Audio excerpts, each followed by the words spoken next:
welcome to Daddy's Chicken for tonight's edition of the Lion Nation podcast.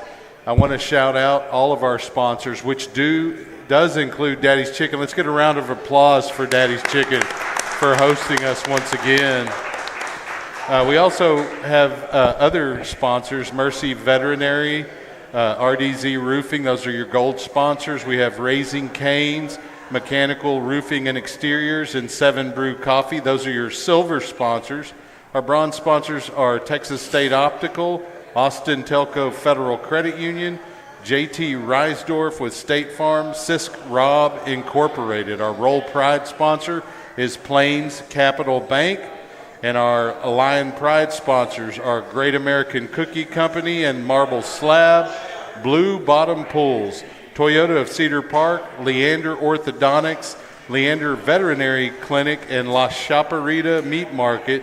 And our podcast sponsors are Marco's Pizza, Lucky Rabbit, Guaco Taco, and of course, Daddy's Chicken, one of my favorite sandwiches.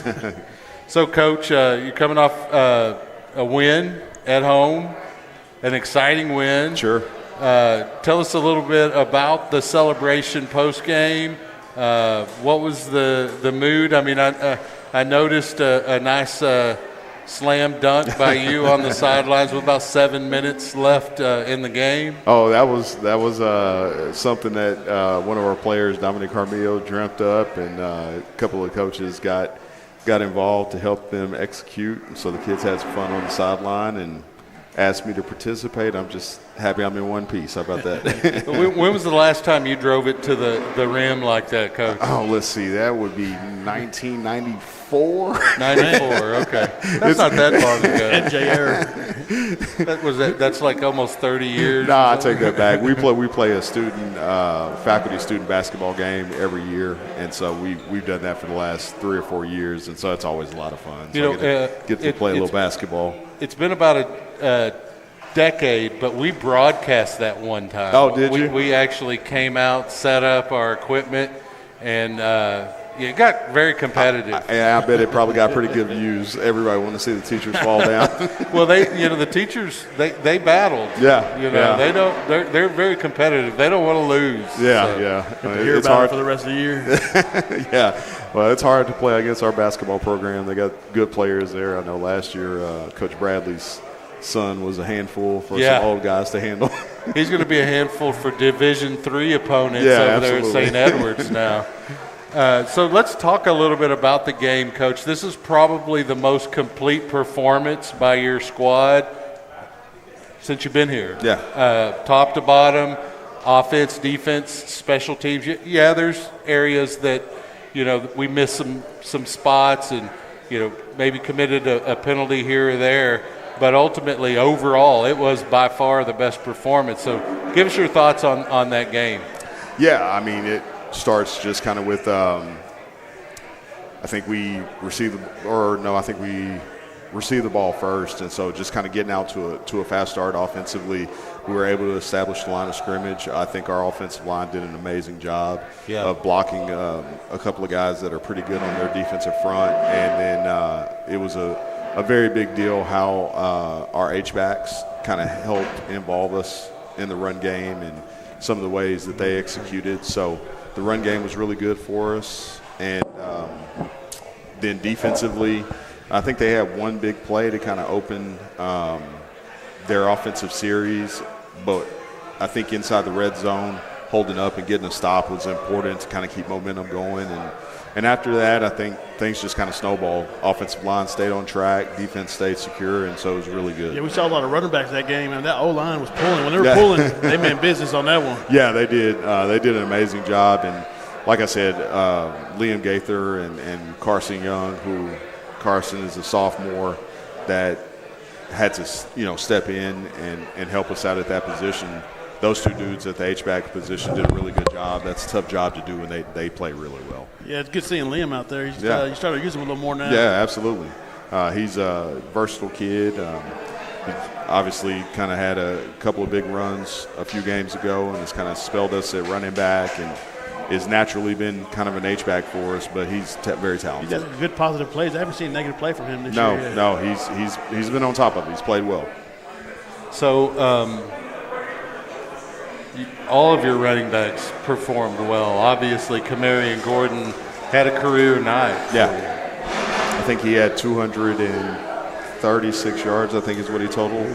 And then, talk about the running backs who did a good job, but Mason did a good job running the ball. He's a good counterbalance to the backs, and so it was good, a good run game performance. Yeah, and you mentioned the offensive line. Frank and I were talking about it during the broadcast. Maybe every week the offensive line comes up and gets an interview because they came We can make that happen. That's a unit. Like game busters. Yeah, they did. They played really well. I'm really proud of them. And your defense also played very well. Yeah, Talk absolutely. about that a little bit. Yeah, it starts just with our defensive front. It always starts in the trenches. So our D-line did a good job. We're obviously rotating a lot of guys on the D-line, so you got to be consistent when those backup guys come in, and they were very consistent. We have two really good inside linebackers, and Emmanuel Ugo kind of stood out. He had a heck of a game. And then the secondary, Tyler kind of led those guys, and they did a good job. I don't know that there were many shots taken down the field necessarily, but they helped impact a lot on the run game as well. Those safeties got to be able to come downhill and play. And Tyree and Nick at the corner position were able to get off blocks and help support us on the outside. So across the board, very, very solid game from that group. Yeah, shout out to the defensive coach on that one because I saw a lot of shed blocking and making the tackles right away. It wasn't an issue that night. No, it was really, really good, and real proud of them. They've been pretty consistent all year long, and it was just a good night for them. Real close to – can you unmute me? Am I muted? Okay. We're real close to a shutout, Coach. Yeah. Shutouts are hard to come by sometimes. We spend – the debate you have is you go into halftime with a game like that, you are taking some consideration to we got a long season still in front of us, so you're trying to figure out when's a good time to rest some guys and pull some guys out and try some different combinations. And we start changing the lineup a little bit. Sometimes that creates some holes. So they were able to get in late, but it is what it is. We got some guys off the field to get some rest, which was important to us. Well, and the rest is important, but also the development of those other guys. Absolutely.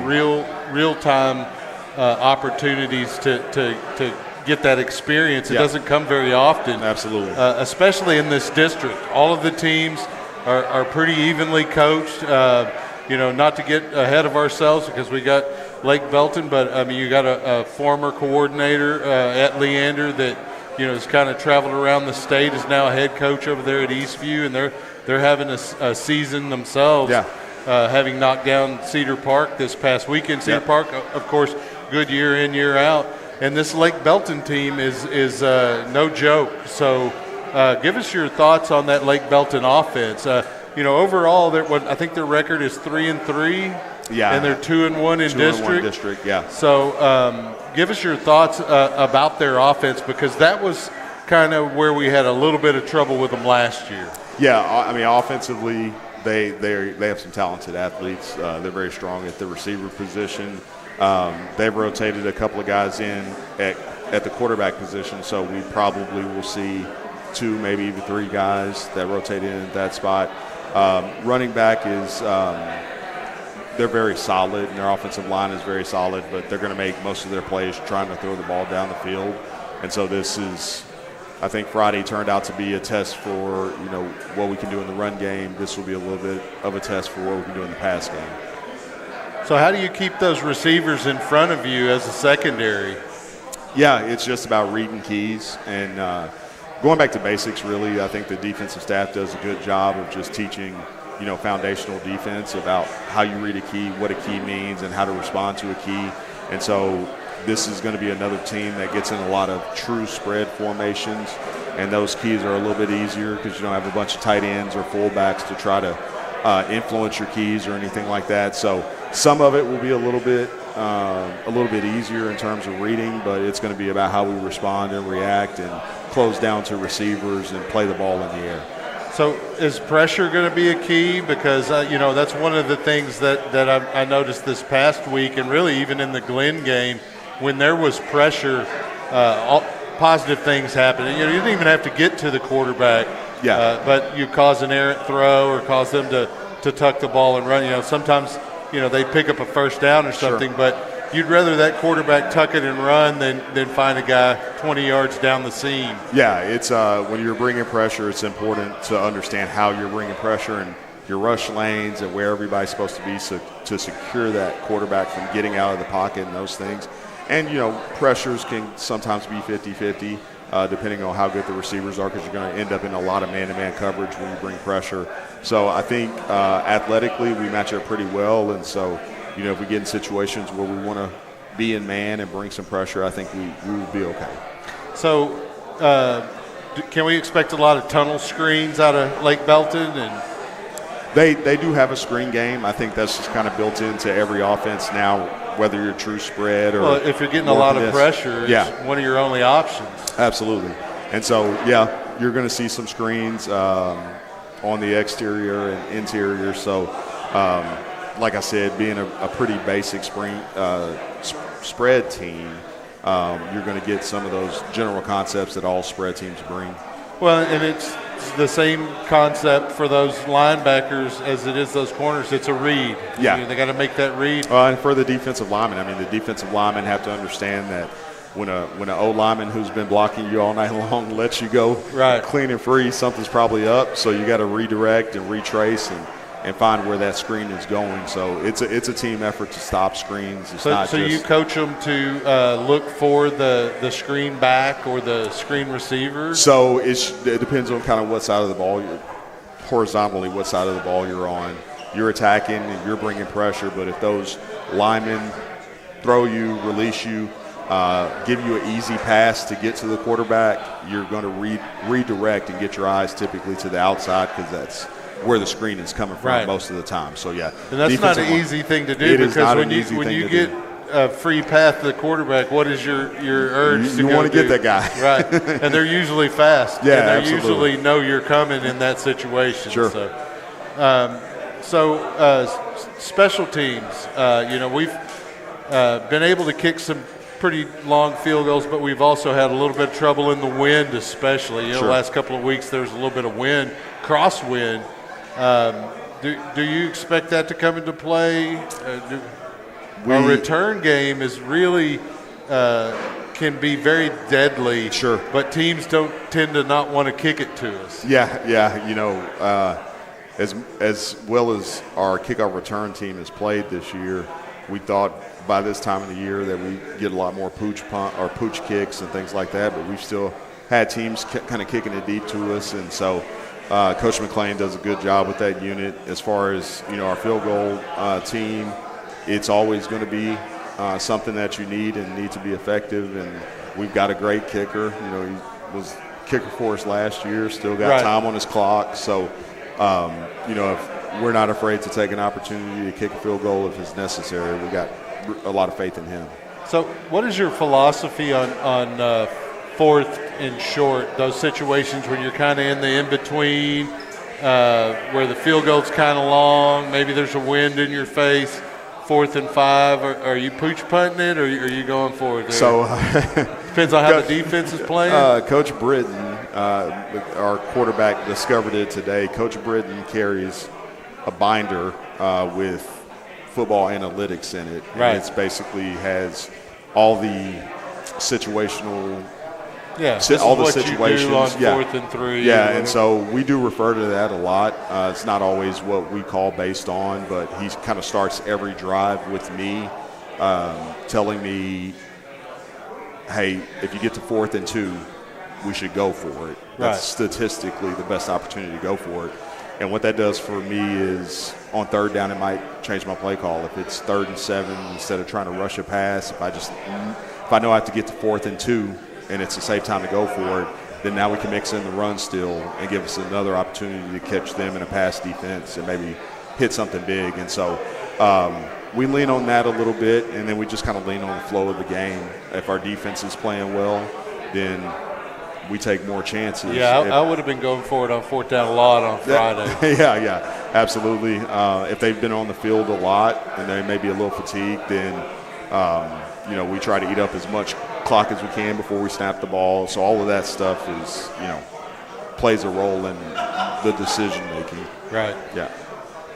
Okay, Coach. So let's talk a little bit about logistics. So Lake Belton is technically in Temple. Yeah. So but it is part of Belton ISD. What time are you packing up to leave to get there and get a feel for the stadium? Because it'll be our first time there. It will be our first time there, and what I know about it, it's an older stadium. The visitor locker room is going to be a different setup than what we're used to in some of the – Can't be older than Del Valley.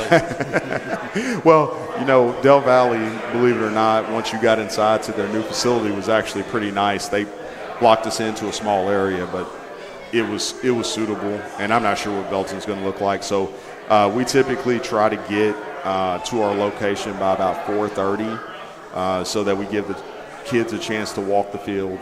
They get a chance to get out and just kind of check the turf, see the lay of the land and those things. And then around 5 to 5:10, we bring them in so that they can start getting taped in that process. At 5:40, we send our first group out, which is our receivers, our quarterbacks, our returners, our punters, and specialists. And we do a quick warm-up with them. And then about 6:05, the rest of the team comes out and we do our full team warm-up. Try to get back in the locker room about 6:30 so that everybody has a chance to kind of get their stuff gathered and get their mind right before we go back out and take the field. Speaking of getting your mind right, we always ask the players, what do you have in your headphones before the game? Coach, we've never asked you what you listen to pregame, if anything. You know what? Honestly, there's not much that I try to sit down for a few minutes and from about 4 o'clock to about 5 o'clock and just try to make sure all the call sheets are right and last checks on myself. But most of the time it's, double checking to make sure everything is going and operating like the way we want it. The coaching staff does a good job of keeping us on schedule and making sure that our itinerary is matched up. So I don't listen to much music unless we're on a long bus ride and then it's something soft so I can take a quick nap. My favorite station on Sirius Satellite is called Yacht Rock Radio. So it's 70s and 80s, just smooth. Yeah, I understand that. It's very mellow. At this point in my life, I like to be mellow a lot more than I bang my head and things like that. So, Coach, we're going to let you go eat some chicken. Can you let us know who's coming up? We've got a couple of dudes that are going to come back up. Coach Cormier is going to be up first. Yeah, Coach Cormier. Where you at?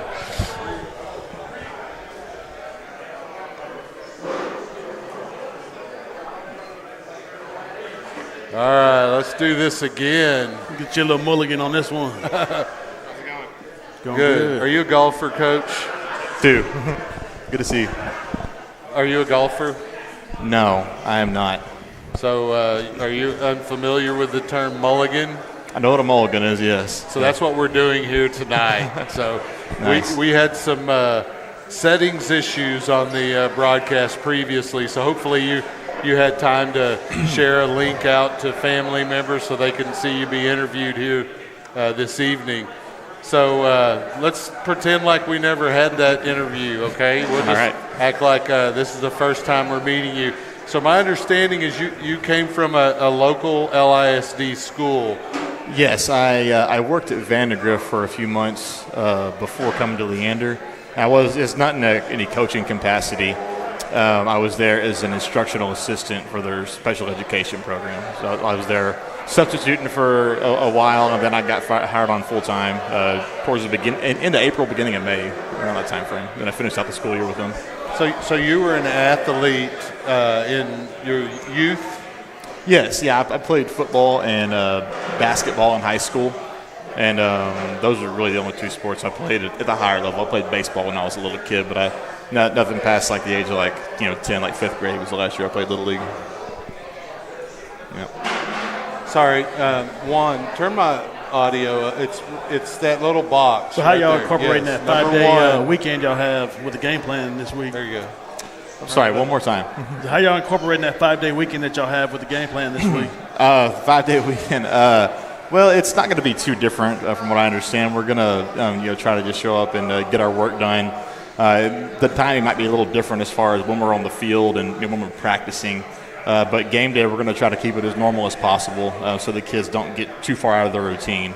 So all in all, we're just going to try to keep it business as usual. So you've had a couple of wins in consecutive weeks. How do you keep the focus on that next game instead of looking back at the success you had against Glenn or the success you had against Chaparral? Yeah, I mean, you definitely want to enjoy the wins. You want to savor it and to have fun. But on Monday morning, we tell our kids to lock back in. It's time to focus on the next game. And I think this group of kids does a pretty good job of that. I don't think they're too living in the past. I think they're all hungry. They want to win, and so I think they've got the right attitude about it. Yeah, it's really easy, because winning a football game is not easy at any level. So the fact that you can put two together 2 weeks in a row, also a positive. You want to be able to extend that to 3 and then extend that to 4 and then one day look back and be like, hey, we're on a 10-game win streak or something like that.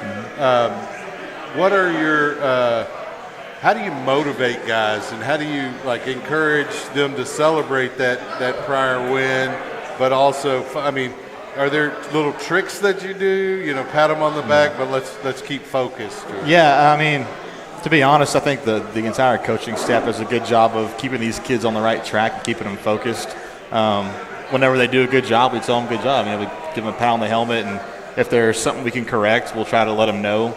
And if they ever start to stray too far and get unfocused, we're there to put them back on track. As far as tricks or stuff like that, I don't think I've been coaching long enough to know any tricks. You'll have to ask one of these guys who's been doing this a while. But as far as I'm concerned, I just try to do what I can and follow their lead.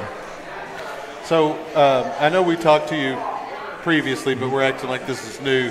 So your college experience, where did you attend college? Where did you graduate from? All of that stuff. Yeah, I went to Concordia over off 620, and so I graduated with a degree in communication, and I concentrated in broadcast production.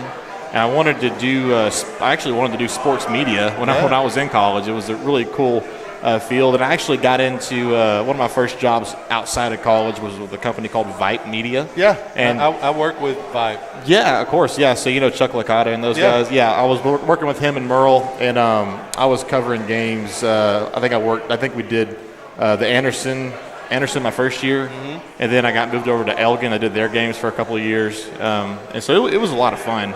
But I ended up moving on into the sales world after that, and then from there I moved into education. Well, there's not a lot of money to be made as a broadcaster until you reach that upper echelon. Oh, yeah. And there's very few people that reach that level. Right. But there is a lot of money to be made in sales. So, I can understand that move. Merle and I work together at Southwestern. He does the play-by-play. I'm the sideline reporter. So I work with him pretty much every week. Nice. He's been pushing for me to get Coach Price to give him a call. And they want to take over the Leander broadcast. And honestly, that's because Leander is a prize for a broadcast team. You just this past broadcast against Chaparral, when I pulled up to create the stream for this show, the old stream that I set up was still there, and it had almost 1,400 viewers watching that game, which is pretty impressive. That's awesome, yeah. I as a former Vipe broadcaster, I can tell you everybody would be fighting to get in that press box, because compared to some of the other press boxes I worked at, it's very nice. It is. Oh, yeah. There's a lot of things to be happy about as a broadcaster for Leander. Part of the reason I haven't left is I like doing it. I really personally think Coach Price is doing a fantastic job of changing the culture here. There was a culture issue here when my kids were attending this school. And, I'm not going to name names or anything, but it's improved. The numbers have grown. More and more kids are coming out for the sport. We were a 6A school with one JV and one freshman team. So when we would play against Westlake that week, they had to combine their 2 to 3 freshman team and their 2 JVs into one to be able to play against us. It was never a pretty week. But those numbers have greatly improved, and I think a lot of it has to be credited to you guys, the coaches, because players, they love the sport, but they don't want to play for somebody if they don't respect them. They don't agree. So give us your thoughts on the staff as a whole. You know, football is the nature of the sport. The coach is overturned. You know, everybody's looking for that next promotion. But a lot of guys have stuck around here, and I think that says a lot for what's going on here. Give us your thoughts. I know you've only been here a short while, but I mean, I have nothing but good things to say about all the coaches I've worked with. Great group of guys that are all very willing to help, and they encourage myself and Coach Guzman, who's the other first-year coach here. They all encourage us to, if we have a question, hey, don't be afraid to ask. We're not going to rip you apart for it. We're going to help you out here. And so, it's been a very guidance, mentor-oriented, experience for me, working underneath them. But they also give us plenty of respect too, and some autonomy to kind of do things how we think they should be done. And if we get too far off track, they'll steer us back. But we haven't had any issues with that so far. So, again, like you said, the nail on the head is the culture. I think we have a good culture here, and this is not just for 1 year, even though we're focused on right now. But looking forward, I think we're going to have the kids that are freshmen and the kids that are in middle school that are looking up to these guys. They're going to see how they work and see how they compete and see how they they buy in, and they're going to carry that with them through the next 3-4 years. So, you got any questions for Coach? No? So, you mentioned, you came out of college, sports broadcasting, sales. Now you were teaching, and now you're coaching and teaching. Mm-hmm. Is this a permanent profession that you're looking at? I mean, is coaching something that you could see yourself doing 40 years from now, having a stadium named after you? Well, I'll be 70 in 40 years, so I'm not sure. But there's a lot of coaches that coach up to about 70. Oh, yeah. So. I mean, if I'm still doing it in 40 years, then that's awesome. I definitely don't see myself going anywhere or doing anything different for the foreseeable future. I have really enjoyed this first season here at Leander. Really enjoyed working with the kids and coaching. And like I said, we've got a great staff that these guys are fun to be around. So I'm not going anywhere anytime soon. I don't know about 40 years or not, but I definitely have enjoyed my first year here, and I'm going to stick around as long as they'll have me. Well, and one of the things that you always hear is find something that you love to do, and you won't work a day in your life because you're doing something that you love. And so, I sometimes feel like I miss the coaching window, so to speak. But I also don't like to be in the sun for 6 hours in a given day. So, Frank probably agrees a little bit, but he does it every day, right? You just keep working till you can't no more. Yeah, it's you cannot be soft and coach. You gotta like being outside. You gotta like working. So. Well, and at the Del Valle game, I almost had a heat stroke. So it was really hot that day. Yeah. And I wasn't. I was probably out there about an hour before. And they made him walk a mile to load everything up. I was in the press box, so I was in the AC. Yeah. My poor fiance, that was the first game she came to see me coach, and she was looking at the sideline. Where are you? I'm inside, baby. So, what is your role up there in the booth? Are you tracking analytics? Or do you come to the halftime with some kind of report to say, hey, I'm seeing a weakness here or there? I help with the answers system, which is our replay system. Mm-hmm. And so I'll input data and help track plays. If we want to go back during the middle of a drive and look at a previous play or while the offense is on the field, if we want to go back and look at a previous drive and look at it, what happened, how can we change it up? I help handle that. And so they're on the sideline looking at monitors, little notebooks? No, I don't believe they have monitors on the sideline. I don't think they're allowed to. Okay. But we are up in the booth. I got my laptop in front of me. The offensive coaches up there, they have their laptops. And so I'm inputting data, and my computer is hooked up to the camera that's in the booth, and I can see the previous plays. And so if our defensive coordinator is in the booth with us, he can see the replay as well and make adjustments. Right, and so if you need to communicate something, it's all verbal communication. So having a communications degree is probably helpful in that role. Yep. Mm-hmm. So did you have anything to do with the slam dunk? No, I had nothing to do with that. I thought it was a great idea, though, and I was really happy that it came to fruition. So I was lied to, though. Coach Flores told me that we would be able to see the kids dunk from the press box, and we could not. It was a little blind spot. Yeah, we couldn't see it. Well, if you put it on the wall, you're not going to be able to see from there. Yeah. You might be able to see their head come up. That's about it. Yeah, but I got to see the videos of it after the game. Well, and to me, it's a unique thing. You've seen a lot of guys like that. They'll have a sledgehammer for a turnover, or a chain or something, or pancake syrup for when the offensive lineman gets a pancake block. But this is something that I hadn't seen before, so I think it's a good idea. I mean, it kind of ties a sport that is not the same, but is still fans of football are generally also basketball fans. So. Especially young guys like are on the team. So of course. All right. Well, how do you like your teaching role so far? I'm really enjoying teaching. I am, and that's like I said. When I first made the career move from sales into education, I wanted to teach, and then my original plan was to teach for a year, maybe 2, and then try to add in a coaching role. And most of the jobs that I was looking at, they were just telling me, well, if you want to coach, you should find a job that's right now offering coaching, because you might be stuck teaching for 5-10 years before a coaching role opens up. And so if that's what you want to do, you should find a job that has that. And so Leander was offering a teaching and coaching role, and so I jumped on it. But that's just a transfer, really, because you're still working for LISD, right? Right. Yes. Technically, that's where the paycheck comes from. Of course, technically. So what do you teach at Leander? I am a special education teacher, and I work with inclusion resource. I do inclusion resource, and so I'm helping kids with some of them have modified curriculum, some of them just have accommodations that they need, and one of those accommodations is in-class support.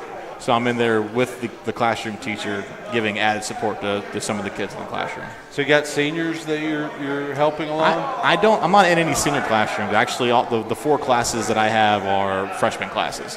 I do have some kids that are on my tracking list. So there's kids that I provide in-class support with, and then there's kids that I track. Some of the kids that I track are, sophomores and juniors. I don't believe I have any seniors. I would have to go back and double check. I've got 20-something kids that I'm tracking. I think most of them are freshmen. There's a couple of sophomores and juniors. Well, I was just kind of setting up a question. How does it feel to help somebody get to that milestone of graduating high school, which, might be difficult for an individual student with some kind of learning disability. Yeah, it feels really good.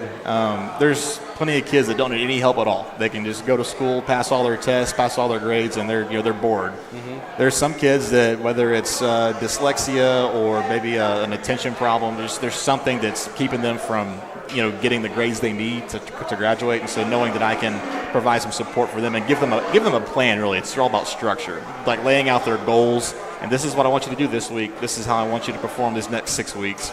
And just let them know, hey, if you have any problems, if there's something wrong with your schedule, if you think you could be seated in a different position in class or you're not distracted, use me as a resource, and I'll talk to your teacher as well and try to help you out. So, just doing whatever I can for them. It really is rewarding, helping them out. So do you shadow them?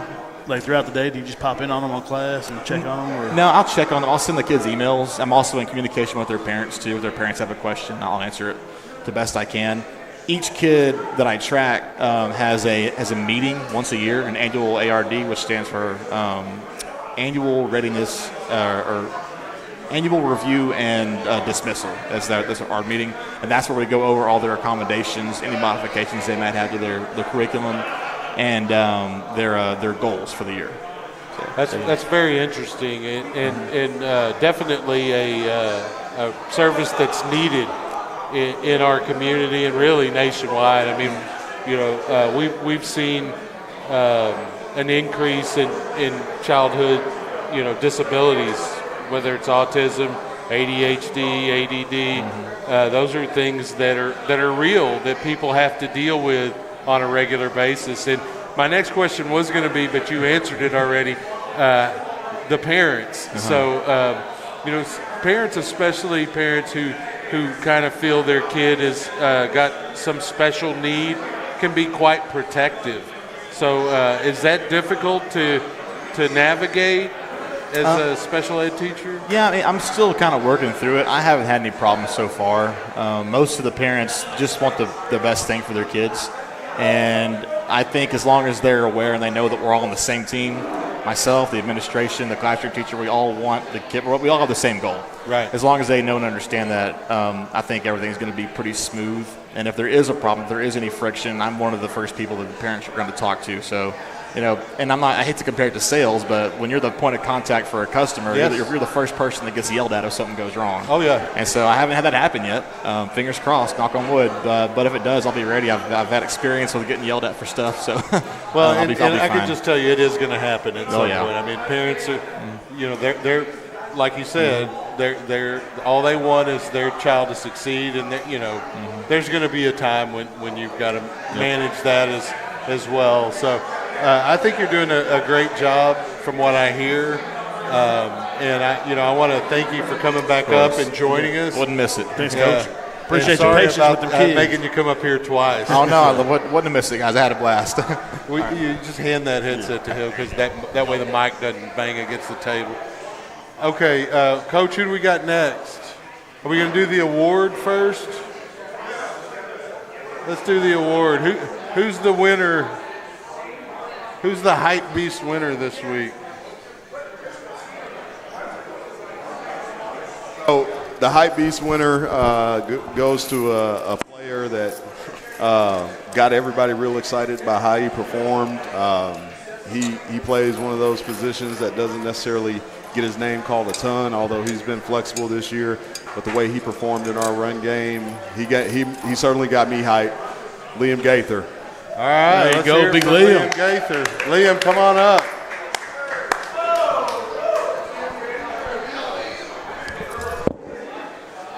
There you go, buddy. This belongs to you right here. Is he going to be interviewed, Coach? Have a seat, Liam. Put that bling bling on.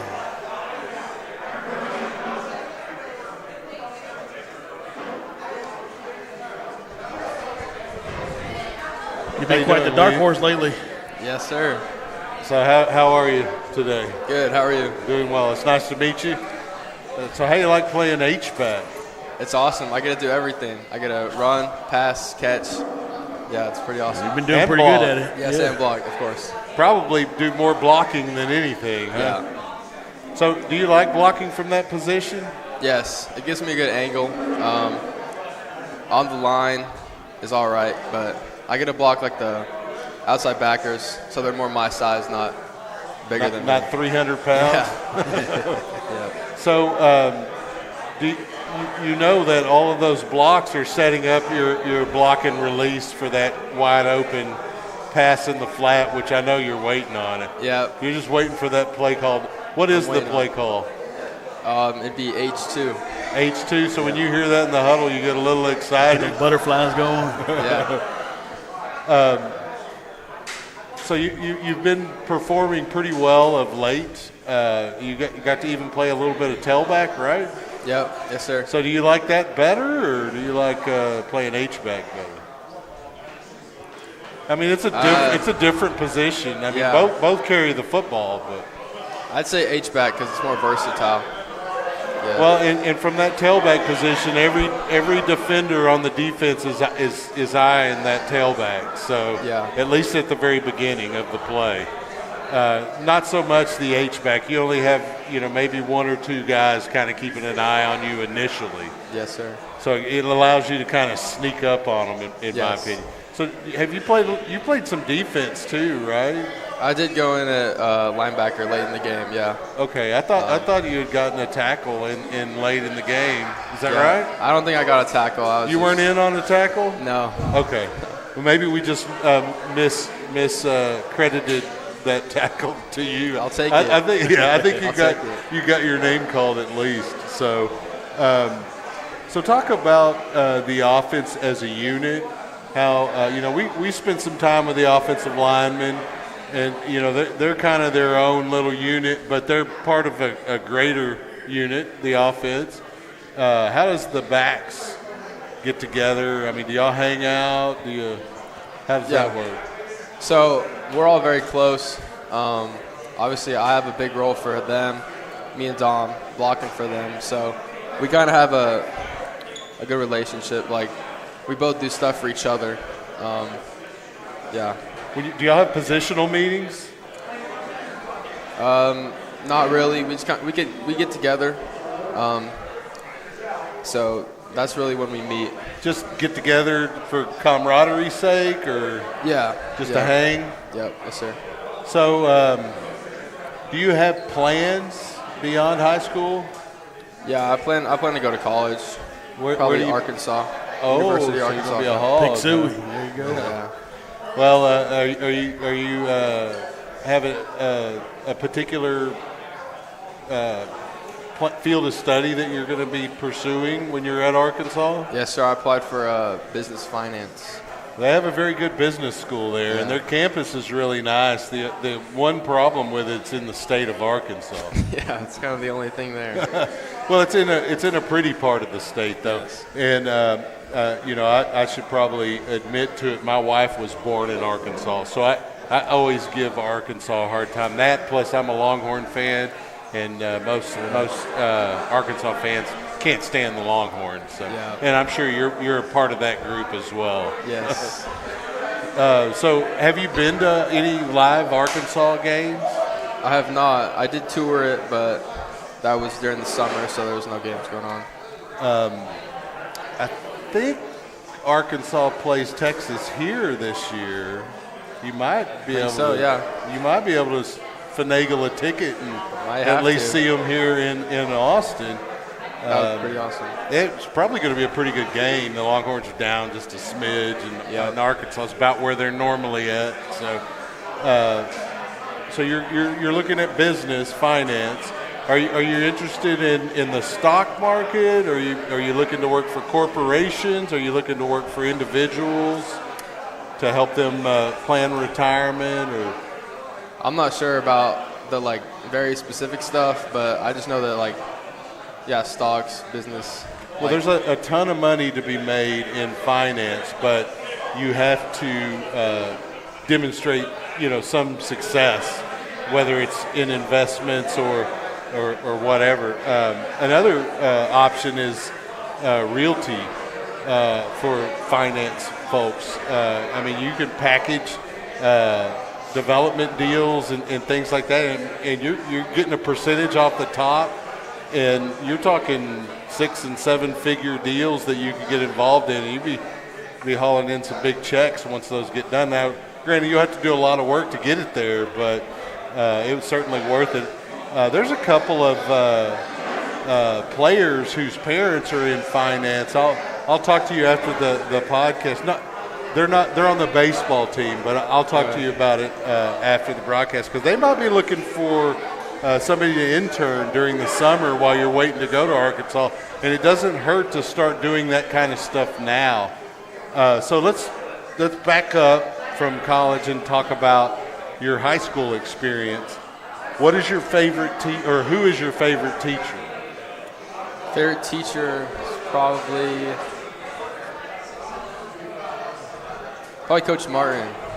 Coach Martin? Yeah. He teaches business law, so that kind of aligns with what I want to do. Definitely. So that's good knowledge to have. So do you do case studies in business law? We're about to do a mock trial and case study. Oh, that'll be neat. On the 30th. On the 30th? Yeah. I took that in college, and we did a study of the Ford Pinto. You ever heard of the Ford Pinto and what happened there? I'm not going to tell you, but take your time and kind of look that case up, because Ford put profit ahead of safety, and it cost them. So you've got to, there's a fine line there between my bottom line versus people being harmed. So something to consider, in your free time if you like case law. take a look at that. It's a very interesting case. So I assume that that's also your favorite class, since Coach Martin's your favorite teacher, or is there a different class that you enjoy more? Favorite class? It probably, yeah. Probably that one? I have a bunch of friends in that class, and I like listening to all the stories, like the mock trials, actual cases, and the laws. I like that one. Well, and that's just it. If you're interested, then you're going to be invested. Yes. And if you're not interested, then, you might pick up your phone and not pay attention, right? Yes. And just do the bare minimum. And, it's one of the things we were talking to Coach Cormier about. It's always advisable to find something that you love to do as a profession, because then you're really not working. You're just doing something that you like to do, right? The money's going to come with your success. And if you love what you're doing, you're going to do it to the best of your ability. So yeah, for sure. It's something that I would encourage you to pursue is, the effort. So talk about your personal life. I mean, do you have a ton of friends? Are they all just your football buddies, or do you have some people outside of football that you hang with?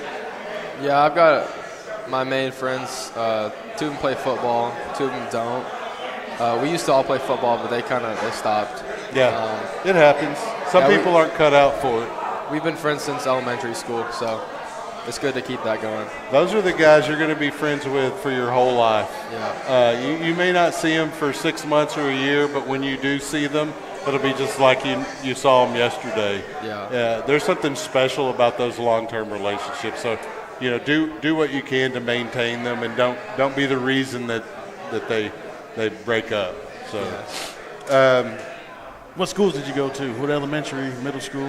You're from Leander? Yes, sir. I went to Winkley Elementary and then Running Brushy Middle School. Okay. So you played for Coach West and Coach Weichert? Yes. I don't not know. Coach Weichert. I don't know who that is. What was his name? He's retired now. The other coach. Don't get me to lie. Okay. I saw some dinosaurs on the sidelines the other night. Steger and West, they're still in it. They were there when I was playing. Is it Sturgill? That's Steger. No, Coach Steger for Leander Middle School. Yeah. Oh, those are the 2 head coaches. Yeah. Okay.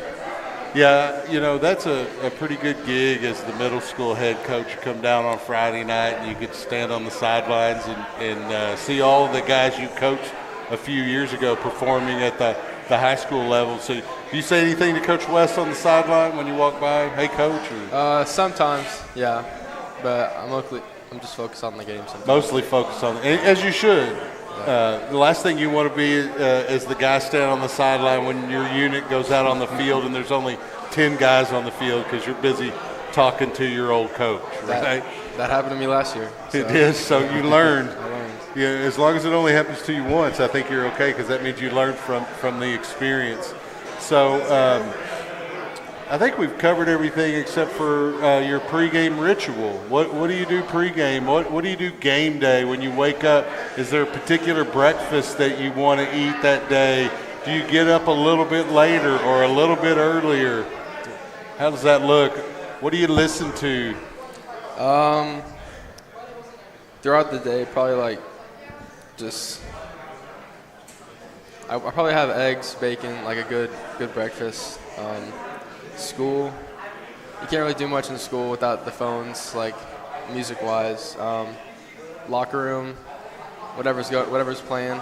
So you just listen to whatever's pumping through the speakers in the locker room. You don't have your own isolated headphones on or nothing like that? I usually just sit in my locker and just wait for the game. What is your favorite genre of music? I like indie rock. So you like 101X or that new station?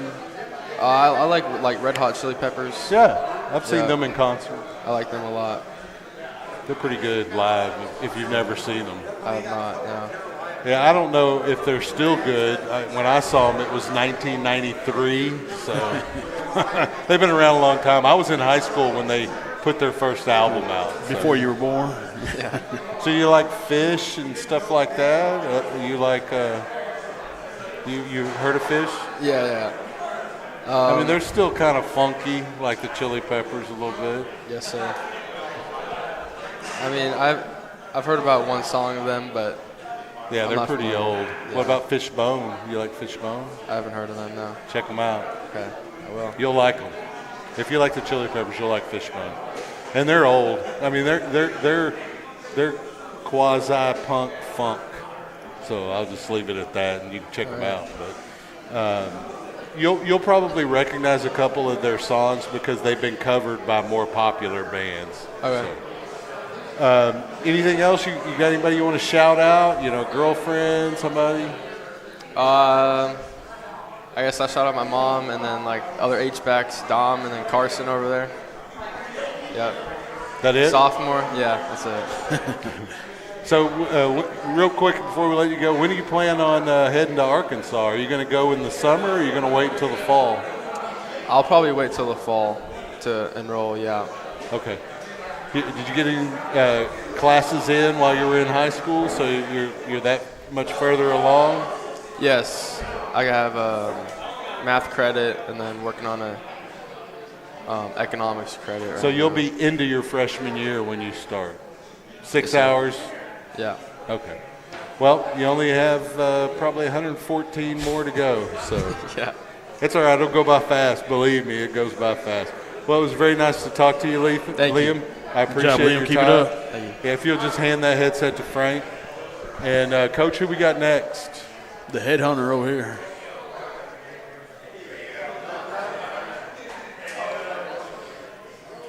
There he is. How you doing, buddy? So pretend like we didn't already have an interview Yes, we already did. and tell us your name. I'm Tyler. I play safety, number Tyler 7. Mormon? Tyler Mormon, yes. Okay, yeah, make sure everybody knows. There's a lot of Tylers Yeah, out yeah, there. yeah. Like the Cowboys offensive line, 4 of the 5 starters are named Tyler. Really, I did not know Yes. that. That's So crazy. That is a very popular name That's these crazy, days. yeah. So talk a little bit about Friday. You got a turnover, I believe. Was it a fumble? Yeah, I recovered a fumble. Yeah. Yeah. Friday was a dominant win. We got to show off what we worked hard for all week. Colleen Chaparral is a physical team, and I think that everyone's going to downplay them and whatever, but we went down there and we realized, we got to win this game, and we showed how dominant we could be. Hopefully scared the rest of the district a little bit. Well, I bet you at least opened their eyes a little bit. Right. And ultimately, if they were considering looking past Leander, they're not now, at least not at the level of the coaches. Some of the players may not. Some of those guys are arrogant for no reason. So Right. You had a interception for a touchdown last year, right? Yes, Georgetown Was last it, year. the yes. Georgetown game. Kind of walk through the feelings you go through emotionally when you see that football coming to you on an interception, or you see it laying on the ground like on Friday. How does that work? Yeah, it's definitely hard to keep composure, but at the end of the day, you're just making a football play, and I don't know about any emotion. It's just more of you're focused, and you don't really feel much until you're celebrating the end zone, hopefully. So, or with your teammates after you recover a fumble, whatever it is. So. Well, it happens so quickly. You don't have that much time to Right. even process what emotion you may be feeling. Right. I only had one interception in my entire football career, Really? and when it hit me in the gut, I was like, I'm going to the house. Yeah. I got tackled about 15 yards downfield, but it was I to this day I remember it. So it may be something that sticks with you, but you've had a few, so it's probably not as special. Yeah. So. Okay, so I know we talked about it before, but we're going to pretend like we didn't. Tell us about your plans post-high school. Plans post-high school, plan to go get a degree in college, hopefully A&M. My backup is Texas Tech, but definitely a big school. I want to go to Experience College and meet some new people, but ultimately pursue a career. So, are you considering the Greek life at all? Probably not, no. So yeah, to me, it's a waste because you spend money to have friends. Either you can make friends or you can't. Right. Now, my brother, he would tell you otherwise because there are benefits. Right. From having that affiliation and association. I mean, you meet somebody who's a brother from another university that's maybe hiring at a place. You get some special treatment that way. Really? Yeah, that's true. That's true. It is a way of networking yourself a little bit. It is, but you can do a lot of that networking on your own. You don't have to do it under the auspices of Greek society on campus. But I'm sure you'll find yourself at more than one of the shindigs I'm sure, during rush week, and I'm sure they'll probably have some guys that may recruit you. So just be careful for that. So A&M, huh? They're looking pretty good on the football field. They are looking pretty good. They're on the come up, yes. Yeah. Of course, my mom went to UT, so I've always grown up a UT fan. So my mom's like, "Why do you want to go to A&M?" Whatever, but they're on the come up, and I respect their culture a lot. So, well, I'll say this: they're both good schools, educational institutions. Both of them like to rib each other for one thing or another, but it all falls in sports, right? Now there's some real hatred from some people on either side, but all the Aggies I've known in my life, I love and respect those people. Right. Now when it comes to watching a football game with them, I'll ride them too. It's the same thing with OU fans. I've had many OU fans over the years that I've been close to, and during their time of me spending time with them, they were beating UT on a regular basis, so I had to suffer all of that. So, it's more recent. I don't see them as much for some reason, but maybe it's because they haven't scored a touchdown in 3 of the last 4 games. Right. Yeah, fortunately we got to witness Texas beat Oklahoma this weekend. That was cool. You were there? No, I wasn't there, but I was just saying. That was a good game. Number 6, Jackson Arnold. I don't know if you guys know him, but he's an OU fan, so it's fun to mess with him. Oh, okay. Well, you got to look for those opportunities to rib your teammates wherever you can. Right. So now Texas Tech is also a pretty darn good football team. All of a sudden, right now, yes. They got they really took advantage of the NIL, and they got some athletes over there, and they got a new coach. They beat Kansas, who's pretty good football team now. It's weird to say that, but they are pretty good. Gotten a little bit of trouble throwing tortillas. You go to Lubbock, are you going to throw tortillas? I don't know, man. I don't know. You don't seem like a troublemaker. Yeah. So. Well, what are you majoring in when you go to college? Hopefully, I'm probably going to do either communications or psychology because I want to go to law school after. Luckily, it doesn't really matter too much my undergrad, but I just have to keep a good GPA. So whatever interests me. I'm thinking communications though. But law school is like 6 or 7 years total at school, right? Yeah. So you need to start studying for that LSAT if that's something that you're going to want to do. It's something that I'll just say this. A lot of people say there's too many lawyers, but I work with lawyers I work in a compliance department, and so we work with legal a lot. And there's not enough of them, in my opinion, because I can never find them when I have a question that needs to get answered. So, so lawyer, huh? Would you be a trial lawyer? Or are you looking at corporate? True. I'm hoping family law. That's what seems most attractive to me. It seems more calm, and I don't know. Well, I don't know about calm because you're getting some of those child dispute cases. But I don't know. It just seems more straightforward, I guess. Well, I'll say this: affecting families in a positive way, that is something to pursue. Right. Because, whether it's a bad parent or some other issue, somebody has to help manage that and keep peace, legal peace, so to speak. So. Just don't become an ambulance chaser. I know a few of those guys. I went to high school with them, and while they do help people, they also are looking for that fast buck. Right. So, But yeah, just keep your scruples. Now, was it you that told us the last time that you were being baptized? Yes. Okay. So it was. I guess it was a couple weeks ago now. It was. I don't know. Was it week one? About a month. Now it's like week 6 or 7. Yeah. Month and a half. Yeah, that happened. Me and Mason actually, we got baptized at New Hope. I told y'all about that. But really cool experience to get baptized at my childhood church. Now I'm attending City Reach. It's a non-denominational. They just opened a new building over there by Veterans Memorial Park. Okay. Yeah. But it's a non-denominational, really nice church. They just opened a new building and really good community. So, it's sometimes I'll return to my childhood church, New Hope, whatever. But I'm liking the new community that I found with City Reach. A really cool thing that we've been doing is we've been hosting these Bible studies with whoever's willing to come within the football team, at team dinners, whatever, just every opportunity to talk about our faith, me and Mason. And, of course, to have a good mentor, we've worked with a man named Hunter Hansen, who was my youth pastor at New Hope. So having him as a mentor, being able to ask him questions, whenever we don't know the answer, because, of course, we're young Christians. Sure. So we're still learning, but the opportunity to be able to share our faith with a community, because we know that football doesn't last forever, no matter if we go to the NFL or if this is the last year that we play football, right?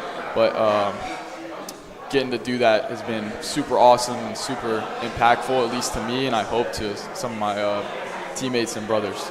So. Well, and even football, as much as you love it, you shouldn't put it above God, right? Right, for sure. So you mentioned New Hope. So did you go to New Hope First Baptist for a while? For what? You said New Hope? Yes, I went to New Hope and got baptized there. The New Hope First Baptist, yes. Okay. Right across from that QT, it's on New Hope Road. Yeah. Right. I've been there numerous times. Yes. But I thought you said you got baptized at Hill Country.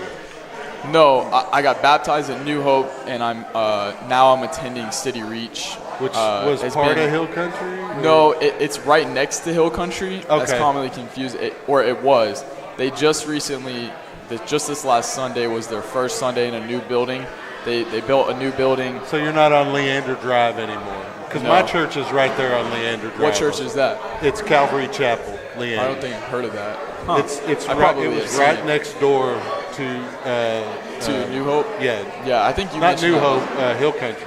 Oh, Hill Country, really? Yeah, they changed the name though. It's something else now. Yeah, it was a church plant from the original Hill Country that's on 620. Yeah, that's where I was baptized at that location. That's really cool. Yeah. That is really cool. Are you still going to attend the Halloween festival there? Is that Hill Country? No, the New Hope. Oh, they always have. I don't know. They always have a fall festival. That's right. I haven't been to that in a couple years, but I do think it's a cool experience. So we'll see. Maybe this fall, this Halloween, I will. So. Well, obviously you have Trunk or Treat to deal with too, and that's a Wednesday. That's exciting. So, do you have a costume plan for that? No, I don't have a costume plan. No. You'll be coming out of practice anyway. You won't be able to. I'll figure it out, I guess. So. Just get you a little mustache and pretend like you're somebody else. Right. So just bring a suit and you could be your future lawyer profession. So. Yeah, right. All right, well, we want to thank you for coming out again and getting that interview in for us, Tyler. It was nice talking to you, and I really wish you well, man. Yes, sir. We like watching you on the field headhunt. Yes, sir. No one headhunts like you. It's a lot of fun. Thank you. Thank you. Nice to talk to you guys. Yes, sir. You too. Coach, do we have anyone else, Coach? Mason Montgomery. Here we go. QB1. It looks like he got taller since the last time he was here. Hit a little growth spurt. Say what? You hit a little growth spurt in a couple of weeks? Hopefully, yeah. So talk about Friday night, man. Oh, it was a good time. Trust me, it was nice to have a little stress-free win after that Glenn game. Glenn game was a little bit stressful, It was very stressful. Yeah. I often say that the gray that's in my hair is because of Leander for games like that. I don't blame you. So, we're going to pretend like we haven't interviewed you yet. So, even if we ask a question we've asked before, nobody got to see it because we ruined that stream. Yeah. It was week 1. We were also trying to figure it out. So Yes, sir. talk a little bit about your offense. Last week in the podcast, we talked to your offensive linemen. Obviously the center and the quarterback have a kind of a relational situation. I mean, I was good friends with my quarterback. I played center. I was good friends with my quarterback. Yeah. Like, we hung out everywhere. How well do you know your linemen? Do you give them love? Talk about those guys a little bit. Absolutely, dude. I give all the credit to them, and without them, dude, stuff goes bad, and stuff does go bad when one of them's hurt. All it takes is one of them to miss an assignment. We need all 5 of those pieces to move in unison with each other in order for anything to go the way it's planned, and I don't think they get enough credit at all. No, but about the center, I've actually been through 2 centers. It was Dustin at first, and then they wanted to move Dustin over to guard because that's what he played last year, and Lemire stepped in. He's playing both sides of the ball now. He's a dog. He helped us out a ton on the offensive line. Can't thank him enough. So, you really got to be a dog if you're playing both lines. Yeah, I don't know how that guy does it. Definitely a tough dude. We would spell the D linemen as offensive linemen just throughout the game, but it'd be one of us at a time. I mean, it wasn't like we were putting in significant plays because you're gassed after an 8 or 10 play drive. For sure, we're all sitting on the bench over there after the drive, and he's got to jump up and go play some D line. Yeah, that's tough. Yeah. So when they do miss a block,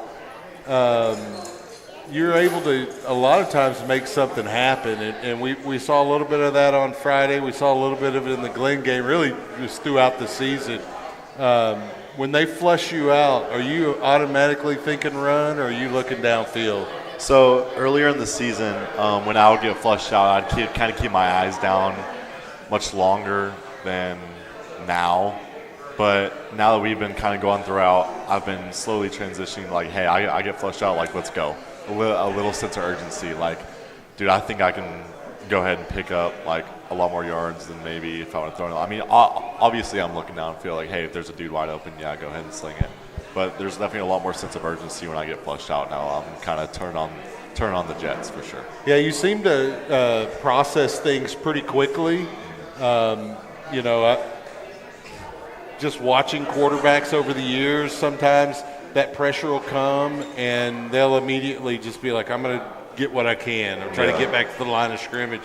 But I've noticed you looking downfield for a receiver, which is it's difficult to throw on the run anyway. But you've been fairly accurate. 1 or 2 will be a little bit short or a little bit tall. Do you like throwing on the run, or you like setting up in the pocket? I mean, I don't really mind it, honestly. Like, whatever gives me the best opportunity. Like, if we think getting us out of the pocket's the best for that week, don't mind it at all. And if we think we can maintain the pocket, I'll throw from the pocket. Really, I'm pretty comfortable with both. So that's schematic, though, when you just roll the pocket out, so the linemen are stepping that way and kind of keeping a wall, so to speak. So one of the things that you have that benefits your play, in my opinion, is a room of really good running backs. So, Kamarion Gordon, he goes without saying. All you do is watch the film, and he's good. Jay Coates has improved over just these last couple of games. He's hitting the hole hard when he's out there. You had Liam, who we talked to a little bit earlier, at H-back that got to play a little bit of tailback. You also have a guy named Michael Arnell who comes out and is run the ball pretty effectively. How much does that take the pressure off of you to have that in the backfield? Yeah, I mean, 100%. You can't have one without the other. You can't throw the ball if you can't run it. You can't run it if you can't throw it. And, it makes it a whole lot easier on me when, for example, on Killeen, we walk out there and we bust a few 30-yarders. I mean, that changes the whole defense for them. They're now looking run first. They got to stop those gashes, and now that little token fake that I give when I pull it out and fling it, it's that much more effective. I mean, and if we are unable to run that ball, I mean, then they can just drop back there, and my job is is useless now. You really can't have one without the other, and that's why it's so great to have Kamarion Gordon back there. Yeah, it is a definite weapon for the offense and the team as a whole. So do y'all run RPO, the run pass options? Yeah. So sure. how quick do you have to make that read to keep your offensive lineman from getting downfield? Yeah. Some of it's pre-snap, and then some of it I'll call it at the line. So we'll make a dual call in the huddle, hey, if you get a heavy box here, you can go ahead and flip it out to this guy. But if not, if you get a light blocks, you can run this play. So is that what's going on when you sometimes will and then step to the line of scrimmage and tell the lineman something? No. That's just our hard count. That's maybe Coach Price wants to see what the defense is doing, or maybe we think we can get him to jump off sides. Right. There's no play called right there. We're just gonna boom, see if we can get him jump. No, they don't. All right, now we get the play in. But sometimes I'll just break the huddle. And it takes about two seconds. So I walk up there, count the box, and I don't even walk out to the line. I just give them a call from where I'm standing, let them communicate it, and then run the play. Which play gets you going? Which play when Coach calls it that this is my play right here? Shoot, okay. Man, there's a few. Early on in the game, I like to be pretty physical. I like to settle in. So yeah, we've noticed you like to lower the shoulder when you give it to him for sure. Football. Yeah. So early on, I like coaches don't like that stretch, a whole lot. I can get upfield and maybe get hit a little bit, and then later on, I like to chuck it. Whatever's open, I'll throw it. Do you get butterflies before every game? Till you get hit? Yeah, I'd say so. I think that's pretty standard for most players. Yeah, not nearly as bad as getting last year or anything like that, but nothing that is uncontrollable. Nothing that I've never experienced before. It's just kind of the same. You don't feeling. get the yips. No. Same feeling before every game, no matter the game. It's just kind of let's go. Right. So what do you like? Let's just talk about your personal life a little bit. What do you like to do in your free time? I noticed you got a High Creek outdoors hat on. Do you like to hunt? I have been hunting a few times. So do you prefer it's the a new duck thing hunting? though. I would love to go. I went hunting last winter. It's kind of a new thing to me, but I like it a lot. I liked it, and I would love to go more. So but you're talking deer? Or? Yeah, it was deer. In summer, I golfed a lot. You like golf? Time. Yeah, I like golf. I play baseball, run some track. I don't play many video games. Do a lot of homework right now. I don't have much free time right now. Right. I just hang out on the weekends and watch football, do homework right now. But in the summer, I like to golf for sure. Do you like to fish? I do. I fish. Do you prefer prefer fresh or salt? Fresh. Fresh? Yeah. It's just easier to get bass, to from here. So, interesting. So you've never been duck hunting? Is that something that would interest you? Never. Yes, absolutely. I would love to. Have you ever just hunted hogs? Yeah. We were out there. We were on a lease. I've never just hunted hogs. Right. But if you see them coming by, just blow them up. Yeah. I like those videos where the guys in the helicopters come by. Yeah. A whole herd of them. That or the Tannerite when they're eating sometimes, it, they put it in the feed. Yeah. Those are pretty funny. You ever go dove hunting? Never. It's a new thing for me. I want to get into it, but it's hard to get out there at first. But yeah. So have you ever done any skeet shooting? Yeah. Do you like to do that with Been just get there with a shotgun? You did them one time? Yeah. Were you good? All right. It's not an easy thing to do. Not at all. Especially some of the angles those things come at, coming across your face and stuff. So. Yeah. All right. Well, so it sounds like you're a typical Texan. That's right. So what are you looking to do post high school graduation? Yeah. I got to finish up some of my applications in the next week, but I've applied to Texas A&M and Texas Tech, and I'm going to apply to UT Austin. But I think I'm going to go into a biology major, and maybe going to dental or med. Okay. Do one of those two. So you're going to be looking at a doctorate at some point. Yeah, that's the goal. Yeah, for sure. That's a lot of school. I hope you're ready. It is. It's a lot of school. And as I was telling him to prepare for the LSAT, you got the MCAT you got to prepare for. So be ready for that. Yeah, for sure. Stuff's not easy. Not at all. But, I certainly have confidence that you can pull it off. Thank you. Would you be interested in playing football if say, a Division II or, a small Division I school reached out to you and said, hey, we'd like you to come out as a preferred walk-on? So. Yeah, I have for sure some interest in it, kind of just feeling it out, though, after the season, sending some film to some coaches. Some coaches are interested, and I'm kind of just weighing my opportunities out there and kind of just see which way I'm leaning towards at that moment. So did you just say you had some coaches interested? A little bit, yeah. Everyone just wants film. So film. So after the season, kind of just weigh it out, see what opportunities I get, Can you reveal who any of those schools are? You don't have to if you don't want to. You can tell us off air. I like Abilene, a little bit, Abilene Christian. They're Division I. Yeah, and then I have a Division II offer from Southeastern Oklahoma. No, that's a really good school. Mm-hmm. So, yeah, kind of. I think Hollywood Henderson went to that school. He was a first-round draft pick by the Cowboys. So, really? Whoa. Wait, Southeastern Oklahoma State? I think it was Northeastern Oklahoma. Oh, okay. I thought, that's what I thought you said. Oh, no. Yeah. But it was a small school. Yeah. He's from the Austin area also. I don't know if you knew. He's won the lottery twice. He's got a weird life. Whoa. Yeah, I don't know who that is. So, okay, let's just wrap it up with your favorite class, your favorite teacher, and your shout-outs. Okay. My favorite class, like right now? Or of all time. It could be your first grade. Oh, okay. It could be, pottery class. I'll do right now. I can't think about all the way back then. My favorite class right now is my AP language class, AP Lang with Milne and Jacob Wells and Jackson Arnold and Jeffrey Moffett. So it's because of the classmates as much as it is the class itself. Yeah. So there's not a class that you're just like, I can't wait to get to that class and take notes. No. None of those? No. Okay, so your favorite teacher? Coach Weiss is my coach. He's the Weiss, girls' basketball coach, right? And Miss Queen. I like Miss Queen too. That's my statistics teacher. What does Coach Weiss teach? Teaches AP government. Government, okay. Yep.